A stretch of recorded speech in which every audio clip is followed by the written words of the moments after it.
Yesai bakunzi ba PITV, iyo mwumvise Moses Angelo mwumva babwira amateka y'abantu babaye rurangiranwa mu nkino ndetse no mu bindi.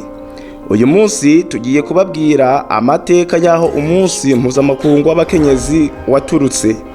Umunsi mpuzamakungu w'abakenyezi, amateka, imyiyerekano no kuwuhimbaza. Ushobora kuba warabonye umunsi mpuzamakungu w'abakenyezi uvugwa mu bimenyesha makuru. Ariko uyu munsi ni uwuhe? Ni ryari? Ni ibirori canke ni imyiyerekano? Hoba hariho umunsi mpuzamakungu w'abagabo? Mu myaka irenga 100 abantu kw'isi bahimbaza igenekerezo ry'umunani ntwarante nk'umunsi udasanzwe ku bakenyezi. Umviriza kino kiganiro kugira ngo umenye byinshi n'impamvu. Umunsi mpuzamakungu w'abakenyezi uzwi kandi ku izina rya IWD, International Women's Day, muri make watanguye nk'urugendo rw'abakozi maze uba ibirori ngarukamwaka vyemewe n'ishirahamwe mpuzamakungu ONU.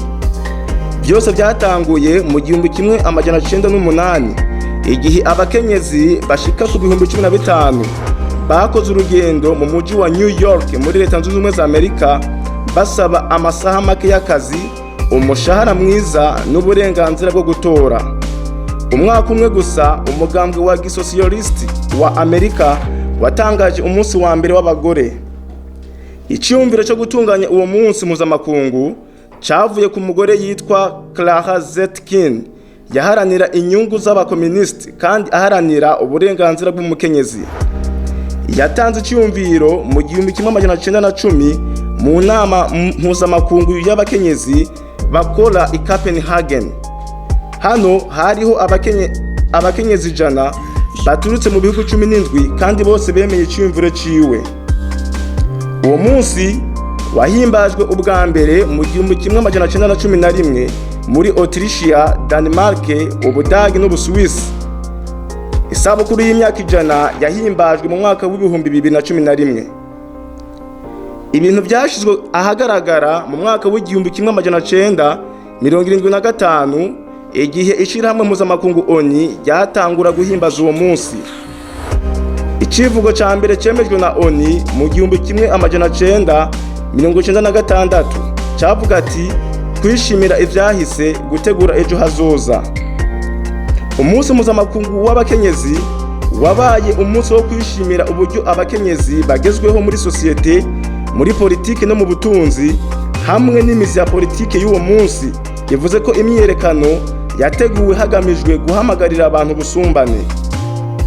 Kubera iki ari itariki 8 ntwarante? Icyumviro ca Clara ku munsi mpuzamakungu w'abakenyezi nticari gifise itariki yihariye. Ntabwo cyashizwe mu ngiro kugeza igihe imyiyerekano y'intambara mu 1917 igihe abakenyezi b'Uburusiya basaba umukate n'amahoro, maze iminsi 4 inyuma y'imyiyerekano umwami asabwa kuva ku butegetsi ku nguvu, maze guverinoma y'imfatakibanza iha abakenyezi uburenganzira bwo gutora. Itariki y'imyiyerekano y'abakenyezi yatanguye ikurikije ikirangaminsi ca Julian. Ico gihe yakoreshwaga mu Burusiya. Ni ku munsi wa Mungu igenekerezo rya 23 Ruruhuma. Uyu munsi mu kirangaminsi ca Gerigori ni itariki 8 ntwarante kandi niho uhimbazwa uyu munsi. Hano umuntu yo kwibaza ati kubera iki abantu bambara ibara ry'umuyugubwe canke mauve? Urubuga mpuzamakungu rw'umunsi w'abakenyezi ruvuga ko ibara ritukura, icatsi n'iryera ari amabara ya IWD. Hano bagize bati ibara ritukura rigereranya ubutungane n'icubahiro, icatsi kigereranya ibyizigiro, iryera rigereranya inyankamugayo naho ari icyumviro kitabonwa rumwe. Amabara yaturutse mu ihuriro ry'imibereho myiza na politiki y'abakenyezi WSPU mu Bwongereza mu 1908. None hari umunsi mpuzamakungu w'abagabo. Hariho ukuri ko ari tariki 19 Munyonyo, ariko hari ibimenyetso gusa kuva mu myaka ya za 90 kandi ntabwo vyemewe na ONU. Abantu bahimbaza mu bihugu birenga 80 ku isi harimo n'Ubwongereza. Hano bavuze bati uyu munsi uhimbaza agaciro keza abagabo bazanira isi, imiryango yabo ndetse n'abanyagihugu nk'uko abategura babitangaza, kandi bagamije kwerekana akarorero keza, guhamagarira abantu imibereho myiza y'abagabo no guteza imbere umubano mwiza no kunganisha. None umunsi w'abakenyezi uhimbazwa gute? Umunsi mpuzamakungu w'abakenyezi ni umunsi mukuru w'igihugu mu bihugu byinshi.